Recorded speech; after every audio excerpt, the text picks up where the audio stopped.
पाकिस्तान का current inflation rate है वो 28.3% है, आप अप्रोक्सीमेटली इसको 29% कह सकते हो। लेकिन उस कंट्री के अंदर जिसका नाम ब्राजील है, ब्राजील में अप्रैल 1990 के अंदर इन्फ्लेशन रेट 6,900 तक पहुंच चुका हुआ था, अप्रोक्सीमेटली 28% के अंदर हमारा जो हाल है आप अंदाजा लगा सकते हो, और वो 6,900% वहां पर महंगाई जो इन्फ्लेशन रेट था वो 6,900% तक चला गया था। अब बात करते हैं कि वहां के लोगों ने क्या करना शुरू कर दिया था। अब आपने इन लोगों से सिर्फ इंस्पिरेशन तभी लेनी है क्योंकि मैंने आपको इसीलिए डेटा पहले बहुत ज्यादा दिया, फैक्ट्स एंड फिगर्स आपको बताया। तो इन लोगों ने जो किया वो आपको कब करना चाहिए ये आपको अपने हिसाब से डिसीजन लेना पड़ेगा। आगे चल के हम इनकम क्लासेस को भी देख लेंगे कि आप किस इनकम क्लास के अंदर फॉल करते हो, आपको इन लोगों से इंस्पिरेशन लेनी चाहिए कि नहीं। ब्राजील के लोगों ने सबसे पहले क्या किया कि जैसे उनको सैलरी मिलती थी वो फौरन जाके चीजें खरीद के ले आते थे क्योंकि दिन ब दिन महंगाई वहां पर बढ़ती जा रही थी।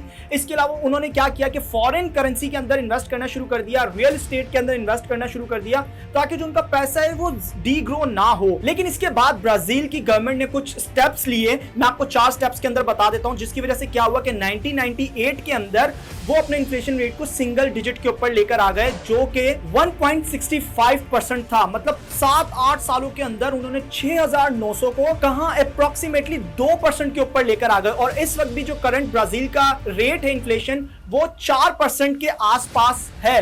और आपको एक चीज बता दूं ब्राजील के बारे में, इस वक्त जो हम चीनी इंपोर्ट कर रहे हैं वो ब्राजील से ही कर रहे हैं जो हमें 220 रुपए किलो पर पड़ेगी। ब्राजील की गवर्नमेंट ने जो पहला स्टेप लिया वो ये था, रियल प्लानो के नाम से उन्होंने एक स्ट्रेटजी को फॉलो किया जिसके अंदर उन्होंने क्या किया कि अपनी करेंसी को चेंज कर दिया। उन्होंने रियल करेंसी लॉन्च कर दी, क्रूजेरियो जो उनकी पुरानी करेंसी थी उसको हटा दिया। स्टेप नंबर 2 के अंदर वो करेंसी डिसिप्लिन लेकर आए। उन्होंने पहले से ही तय कर लिया कि भाई हमारा जो R1 करेंसी है रियल जो है वो $1 के बराबर होगा, हम पहले से इसको फिक्स कर लेते हैं। इसके अलावा वो फिस्कल डिसिप्लिन लेकर आए स्टेप नंबर 3 के ऊपर, और स्टेप नंबर 4 के ऊपर हाई इंटरेस्ट रेट उन्होंने कर दिया ताकि जो मनी की सप्लाई है, जो पैसे की सप्लाई बहुत ज्यादा बढ़ गई है, उसे कंट्रोल किया जाए। और देखते ही देखते 7-8 सालों के अंदर उनकी मेहनत रंग लेकर आ गई। प्लानो बहुत ज्यादा सक्सेसफुल रहा और 6,900% से कहां वो सिर्फ 2% के ऊपर इन्फ्लेशन रेट लेकर अपना 1998 के अंदर ही आ गए। और इस वक्त जैसा मैंने आपको पहले बताया कि 4% के आसपास ब्राजील का इन्फ्लेशन रेट है और यही हमें अब चीनी बेचने वाला है।